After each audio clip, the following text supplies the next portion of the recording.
Kisah indah tentang rumah tangga Dea Mirela dan EL Ritonga memang telah usai. Akan tetapi keduanya masih saja terlibat pertengkaran. Baru-baru ini EL bahkan melaporkan mantan istrinya atas dugaan penggelapan mobil milik pribadinya yang sempat dipinjam Dea. Mendengar tudingan tersebut pun, Dea langsung melakukan klarifikasi bahwa mobil atas nama mantan istri kedua EL, Ninda, telah dijual oleh Ninda. Meski uang hasil penjualan diberikan kepada buah hati mereka, Melody. Benarkah ada konspirasi antara mantan istri pertama EL, Dea, dengan Ninda, mantan istri kedua EL? Ketemu waktu itu yang saya pertanyakan itu, mobil di mana? Saya gadekan.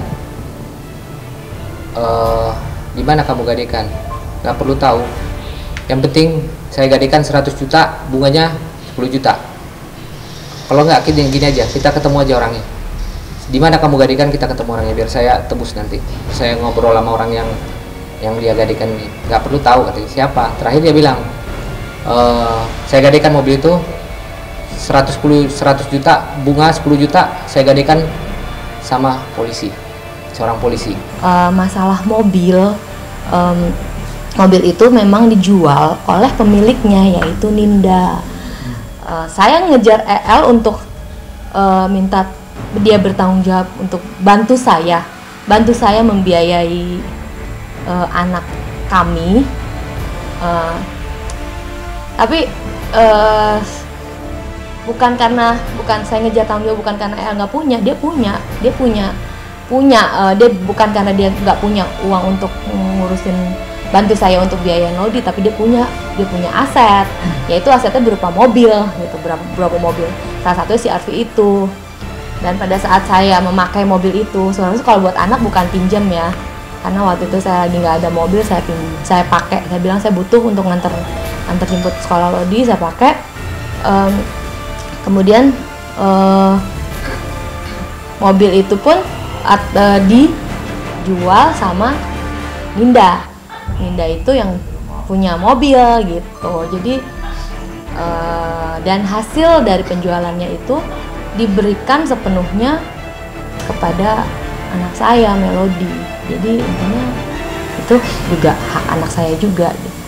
Setelah saya bercerai dengan Dea, saya menikah dengan Ninda.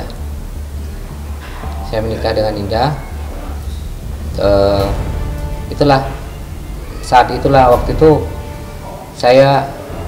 kita ahli waris ini membeli 7 unit CR-V. Ya, karena pada saat kami bercerai, semua mobil yang harusnya merupakan harta gono gini kami diambil EL semua gitu, dibawa EL ke Medan. Jadi dia bilang digantiin mobil. Itu pun nyicil. Saya cerai dari tahun 2010. Dari semua hasil putusan pengadilan itu nggak ada yang sesuai dengan putusan yang ada di pengadilan. Kita punya rumah yang sekarang ditinggali dan itu punya Lodi. Berapa kali saya sudah pernah bilang, udah rumah itu dijual, saya juga pingin punya rumah. Saya pingin anak saya nggak pingin hidup kayak numpang-numpang sama orang tua saya, terus ngontrak gitu kan. Tapi nggak digubris.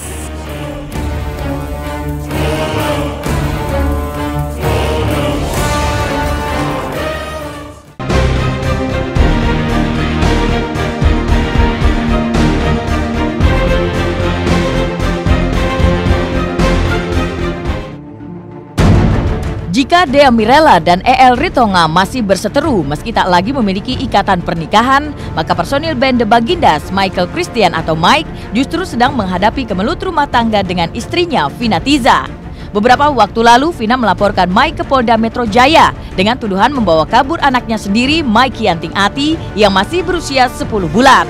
9 September 2013 lalu, Mike tak membantah bahwa dirinya mengambil putrinya yang berada di Malang. Namun Mike memiliki alasan tersendiri mengapa dirinya nekat memisahkan putri kecilnya dari Vina. Percekcokan yang sering tak terhindarkan membuat Mike takut terhadap perkembangan psikologis anaknya jika terus diasuh oleh Vina. Ya, kemarin juga beberapa kali ketemu sama teman-teman media, udah saya ungkapin kronologis kejadiannya dari awal. Kayaknya udah cukup jelas, tapi ini terakhir karena nggak ada etikat baik dari keluarga Mike maupun teman-teman baginya. Jadi saya curhat ke Bapak Komdes untuk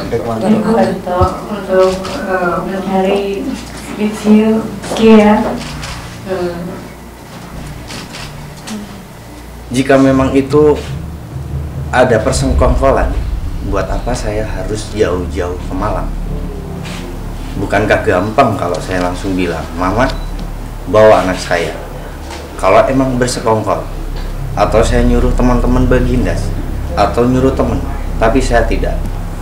Saya sengaja datang sendiri ke Malang dengan niat saya sendiri, tanpa melibatkan siapapun, termasuk orang tua saya, adik saya, teman-teman saya, dan sampai teman pekerjaan. Gak ada yang saya libatkan, karena saya yang lebih tahu karakter dan sifat dasar istri saya. Dia sering lalai merawat anak. Pantas nggak seorang ibu ada anak tidur masih bayi umur 2 sekitar 3 bulan potong kuku. Wajar kan seorang suami jangan seperti itu, tolong potong kukunya di sana. Kalau dikasih tahu dia hanya marah, otomatis kan saya tetap sabar. Aku ini manusia biasa, bisa sakit, bisa sakit hati. Cowok pun juga ada tabungan air mata, bener nggak? Bisa nangis. Dan sampai titik itu start lelah. Nah, disitulah saya mencoba melindungi anak saya.